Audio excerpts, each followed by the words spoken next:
Haleluya, shalom dan salam bahagia buat kita semua. Kita jumpa lagi dengan program TV Pantekosta.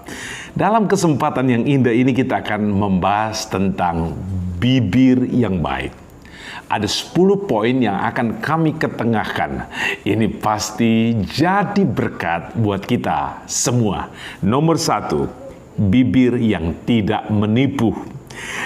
Di dalam Mazmur 17 ayat 1, doa Daud, dengarkanlah Tuhan perkara yang benar, perhatikanlah seruanku, berilah telinga akan doaku dari bibir yang tidak menipu. Landasan utama untuk mendapatkan jawaban yang paling utama, yang terindah dan baik ialah bibir yang tidak menipu, yang tidak ada dusta, bersih. Maka doa dari orang-orang yang seperti ini, doanya pasti didengar oleh Tuhan. Lebih dari itu, doa itu dijawab oleh Tuhan. Tentu saja ini adalah fakta dan pengalaman dari seorang Raja Daud. Ia dikenal sebagai seorang raja pemuji dan juga pendoa. Ada begitu banyak catatan dalam Alkitab bahwa doanya dijawab oleh Tuhan. Kemenangannya atas Goliat, kemenangannya atas bangsa-bangsa yang memusuhi bangsa Israel. Semuanya dimenangkannya, dan itu didasarkan dalam doa. Doa dari bibir yang tidak menipu. Lakukan ini, kerjakan ini, jangan ada tipuan di bibir kita, maka doa kita akan manjur. Nomor 2, bibir yang memuji Tuhan. Mazmur 63 ayat 5, demikianlah aku mau memuji Engkau seumur hidupku dan menaikkan tanganku demi namamu. Ayat 6, seperti dengan lemak dan sumsum jiwaku dikenyangkan, dan dengan bibir yang bersorak-sorai mulutku memuji-muji. Daud kembali menunjukkan reputasi hidupnya, hubungannya yang indah dengan Tuhan dalam hal ucapan bibir. Bibir yang memuji Tuhan, mengagungkan Tuhan, meninggikan Tuhan. Ini yang Tuhan suka. Bibir yang ditujukan kepada Tuhan, memberikan kemuliaan dan penghormatan kepada Tuhan. Bibir yang seperti ini yang dikenan oleh Tuhan. Orang-orang yang memiliki bibir pemuji seperti ini, itulah yang disayang dan dirahmati oleh Tuhan. Tentu saja kita punya banyak masalah dan pergumulan hidup. Akan tetapi, jika kita memiliki bibir yang memuji Tuhan, maka Tuhan akan memberikan pertolongan yang ajaib atas kita. Nomor 3, bibir hikmat. Dalam Amsal 10 ayat 13, di bibir orang berpengertian terdapat hikmat, tetapi pentung tersedia bagi punggung orang yang tidak berakal budi. Bibir yang ada hikmat. Banyak orang menggunakan bibir ini dengan tidak berpikir lebih dahulu pada saat berucap, sehingga ucapan bibirnya menimbulkan huru-hara, menimbulkan banyak masalah. Akan tetapi, bibir yang ada hikmat, bibir itu membangkitkan semangat, memberikan motivasi, memberikan damai sejahtera. Bibir yang berhikmat mempersatukan, membuat situasi tenang dan aman. Bibir berhikmat adalah bibir yang cocok dengan apa yang dikatakan oleh firman Tuhan. Bibir yang berucap sesuai dengan kehendak Tuhan. Itulah bibir orang percaya. Orang-orang yang takut akan Tuhan. Haleluya. Bibirnya penuh dengan hikmat. Nomor 4, bibir gembala. Dalam Amsal 10 ayat 21, orang benar, bibir orang benar menggembalakan banyak orang. Tetapi orang bodoh mati karena kekurang akal budi. Bibir benar menggembalakan banyak orang.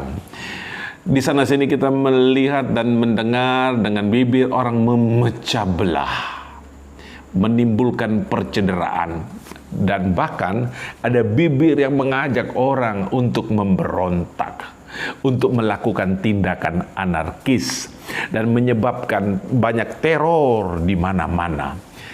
Yang Tuhan inginkan adalah bibir yang menggembalakan, yang mengumpulkan, menghimpun, menyegarkan, dan bibir yang memberikan tuntunan, arahan.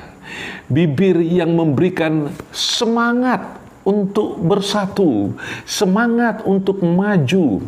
Nah, bibir gembala inilah yang dibutuhkan di akhir zaman. Bibir yang menggembalakan keluarganya, menggembalakan jemaat yang dia layani, menggembalakan banyak masyarakat. Bibir yang seperti inilah yang menjadi contoh dan teladan. Dan ini sudah pasti disukai dan disenangi oleh Tuhan. Nomor 5, bibir benar. Dalam Amsal 12 ayat 19, bibir yang mengatakan kebenaran tetap untuk selama-lamanya, tetapi lidah dusta hanya untuk sekejap mata. Bibir yang benar dikenan raja, dan orang yang berbicara jujur dikasihinya. Kita tengok di sini bahwa bibir yang mengatakan kebenaran itu tetap untuk selama-lamanya. Dia bersifat eternal, bersifat panjang. Bibir yang menyatakan kebenaran adalah bibir yang menjadi tauladan, contoh, dan dikenang oleh banyak orang. Dan bibir yang benar dikenal raja. Para bangsawan, orang-orang tertentu pasti akan menghargai bibir yang benar, yang di dalamnya tidak terdapat tipu, dusta, kejahatan, atau ucapan-ucapan menista, menghina, dan menghancurkan.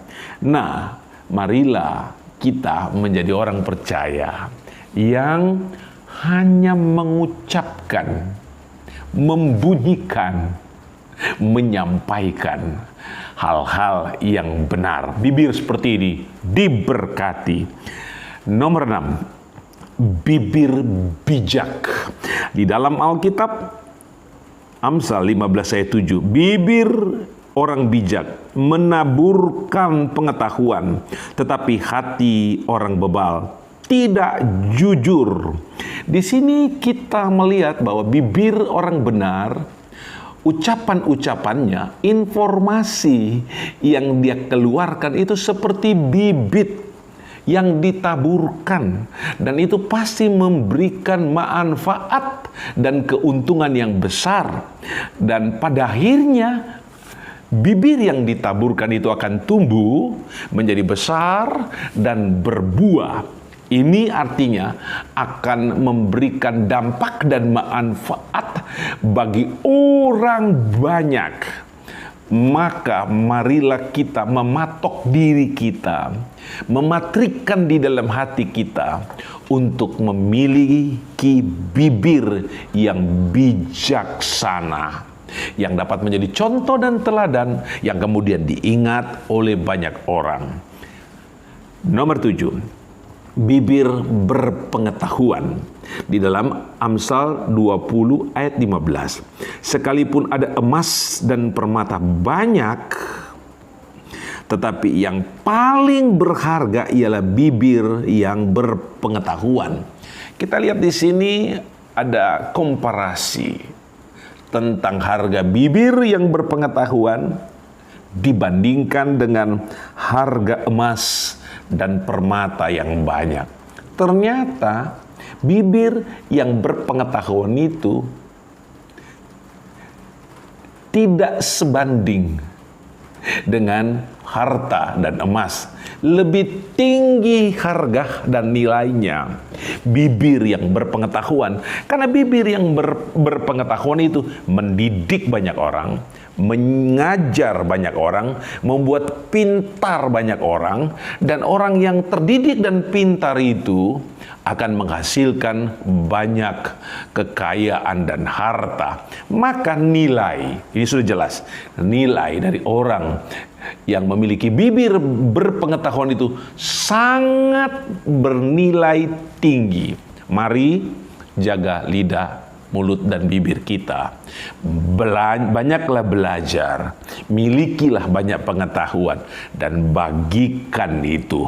Nilainya sangat tinggi, dahsyat, dan luar biasa. Nomor 8, bibir bersih. Di dalam Sefanya 3 ayat 9. Tetapi sesudah itu aku akan memberikan bibir lain kepada bangsa-bangsa, yakni bibir bersih, supaya sekaliannya mereka memanggil nama Tuhan, beribadah kepadanya dengan bahu-membahu. Bibir bersih akan Tuhan karuniakan kepada bangsa-bangsa. Kemudian hasil dari itu adalah orang-orang, bangsa-bangsa, suku-suku bangsa akan memanggil nama Tuhan dan akan beribadah kepada Tuhan bahu-membahu. Akan ada mobilisasi internasional, akan ada gerakan spiritual yang luar biasa ketika Tuhan mengaruniakan bibir bersih, bibir putih, bibir yang jernih, bibir yang kudus kepada bangsa-bangsa. Di antaranya adalah kita. Inilah yang sangat penting. Bibir yang tidak tercemar, tidak kotor, tidak cupar, tidak porno, tidak jahat, tidak provokatif yang negatif, tetapi bibir yang bersih, yang disucikan oleh Tuhan dengan firman dan dengan darahnya. Bibir seperti inilah, itulah yang akan memuji-muji Tuhan dan beribadah kepadanya. Siapa lagi kalau bukan kita? Mari kita menjadi konsisten sebagai orang percaya untuk memiliki bibir yang bersih, yang tulus, kudus di hadapan Tuhan. Nomor 9, bibir imam. Di dalam Maleakhi 2 ayat 7, sebab bibir seorang imam memelihara pengetahuan, dan orang mencari pengajaran dari mulutnya, sebab dialah utusan Tuhan semesta alam.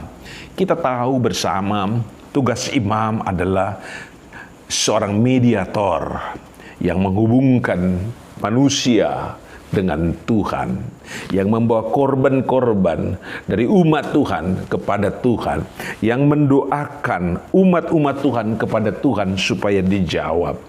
Tugas imam juga adalah pemberita kebenaran firman Tuhan untuk disampaikan kepada umat-umat Tuhan, dan supaya diterima dan dijalankan oleh umat Tuhan. Nah, bibir imam inilah yang penting menjadi utusan Tuhan. Bibir imam inilah yang memelihara pengetahuan, dan bibir imam inilah yang mencari pengajaran dan diajarkan kepada orang banyak. Jadilah kita medium, perantara. Jadilah kita mediator, penghubung antara Tuhan dengan manusia. Jadilah kita imam-imam yang menjalankan fungsi dan tugasnya secara benar dan bertanggung jawab. Jadilah kita imam yang mempersembahkan korban bakaran, korban ukupan kepada Tuhan. Imam menciptakan pendamaian antara Tuhan dengan manusia. Jadilah kita juru damai di antara sesama kita. Karena itu adalah tugas imam. Bibir imam adalah bibir berkat. Yang terakhir, nomor 10, bibir memuliakan Allah.